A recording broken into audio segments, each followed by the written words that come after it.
बिस्मिल्लाहिर्रहमानिर्रहीम। जिगर जो है एक जिस्म का बहुत अहम आर्गन है। जिगर की हमेशा हिफाजत करनी चाहिए।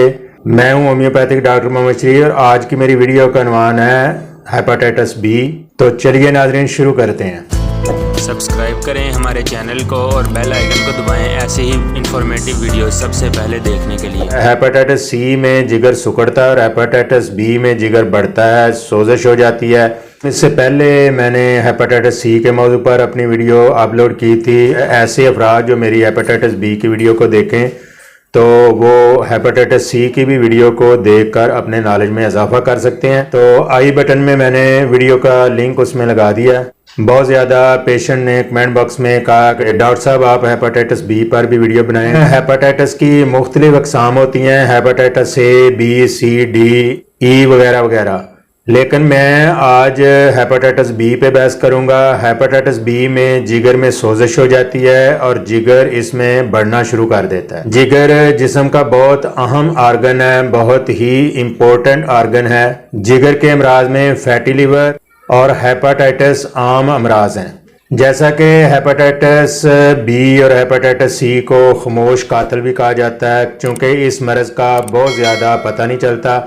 मैंने अपनी पहली वीडियो में भी ये डिटेल से वजाहत दी है कि ऐसे पेशेंट्स जिनका जिगर सही तरह से वर्क नहीं करता, कुछ इसके नुमाया असरात इंसान की बॉडी पर या उसकी रंगत से भी ज़ाहिर होते हैं। अक्सर जिनका जिगर ख़राब होता है उनके चेहरे की रंगत पीली पड़ जाती है, उनके नाखून पीले होना शुरू हो जाते हैं, आंखों में पीला रंग नजर आना शुरू हो जाता है। ऐसी अलामात को नोट करते हुए पेशेंट्स को चाहिए कि वो अपने जिगर का ज़रूर टेस्ट करवाया करें। और जिगर का LFT करवाने से जिगर के फंक्शन का पता चल जाता है। और ऐसे पेशेंट्स को चाहिए कि वो अपना हेपेटाइटिस का टेस्ट करवाए। अगर खुदा न खास्ता किसी का हेपेटाइटिस जो है पॉजिटिव है तो उसे चाहिए कि वो अपना PCR का टेस्ट करवाए। PCR टेस्ट के अंदर खून में शामिल वायरस की तादाद को देखा जाता है कि ये वायरस एक्टिव है और इनकी तादाद कितनी है। ऐसे पेशेंट्स को चाहिए कि वो हर 6 माह बाद अपना PCR और LFT लाजमी करवाते रहें ताकि जिगर की पोजीशन का पता चलता रहता है। ऐसी पोजीशन में ऐसे पेशेंट्स जिनको PCR करवाने के बाद LFT करवाने के बाद पता चलता है कि उनका जिगर जो है सही वर्क नहीं कर रहा, ऐसी सूरत हाल में पेशेंट को चाहिए कि वो फ़ौरन अपना ट्रीटमेंट करवाए। और होम्योपैथिक में इसका बहुत अच्छा ट्रीटमेंट मौजूद है। पेशेंट को चाहिए कि वो अपनी अलामात को देखते फ़ौरन एक्यूट पोजीशन में ही अपने टेस्ट करवा ले। तो अगर इसका ख्याल नहीं किया जाता तो पेशेंट में ब्लड वॉमिटिंग होना शुरू हो जाती हैं। इसी तरह पेशेंट के पेट में पानी पड़ जाता है, खून के मोशन आना शुरू हो जाते हैं, काले पखाने और जिगर के मकाम पर दर्द वगैरह या फैलाव वगैरह होना शुरू हो जाता है। साइरोसिस का आगाज कैंसर भी हो सकता है। नाज़रीन कराम, इसका होम्योपैथिक में बहुत अच्छा इलाज मौजूद है। इसमें मैं हेपेटाइटिस बी के लिए आपको बहुत ही इफ़ेक्टिव और ज़ूद असर होम्योपैथिक मेडिसिन बताता हूँ। आप उनको इस्तेमाल करें, इंशाअल्लाह ताला जिस स्टेज का भी हेपेटाइटिस बी है उसका मुकम्मल तौर पर ख़ात्मा होगा।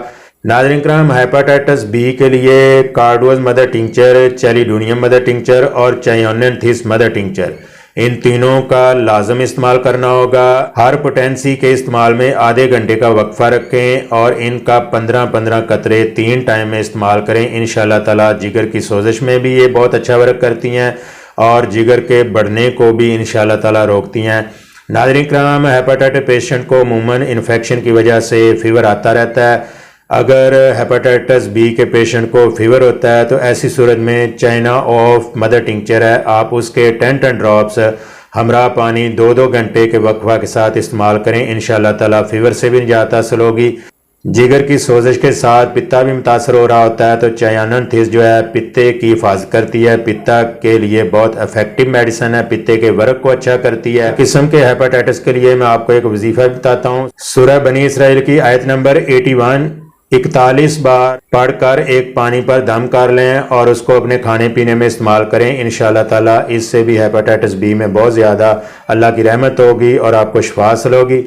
और घरेलू नुस्खा में आप पंसारी की दुकान से फटकड़ी लेकर उसको तवे के ऊपर फूल बनाकर पीस कर रगड़ कर और चने के दाने के बराबर उसकी मिकदार कागज़ पर रख कर कम अज़ कम 1 माह तक इस्तेमाल करें। इंशाअल्लाह ताला इस नुस्खा से भी हेपेटाइटिस बी में बहुत ज़्यादा शिफा हासिल होगी।